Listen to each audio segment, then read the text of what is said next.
านเวียงทวีสนเทพจันทร์ประธานองค์การกวดสอบแห่งรัฐได้ให้การต้อนรับการเข้าเยี่ยมพบปะของท่านอีดีอีวานบินมามุสเอกอัครราชทูตแห่งมาเลเซียประจำลาวในโอกาสที่ได้สำเร็จการปฏิบัติหน้าที่อยู่ลาว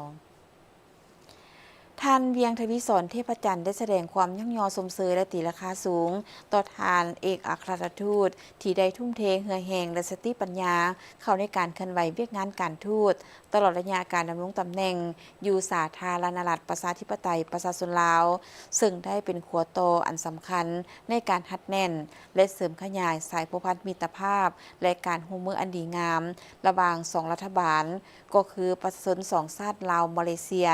ให้ได้รับการพัฒนาขึ้นอย่างต่อเนื่องโอกาสเดียวกันทานอีดีอีวานบินมามุดก็ได้แสดงความขอบใจอย่างจริงใจ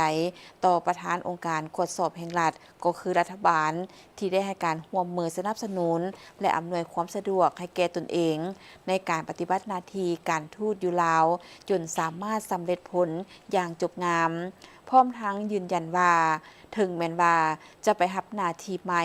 แต่ก็จะยังสืบต่อสนับสนุนและส่งเสริมสายผูกพันมิตรภาพระหว่างสองประเทศให้เจริญงอกงามยิ่งขึ้น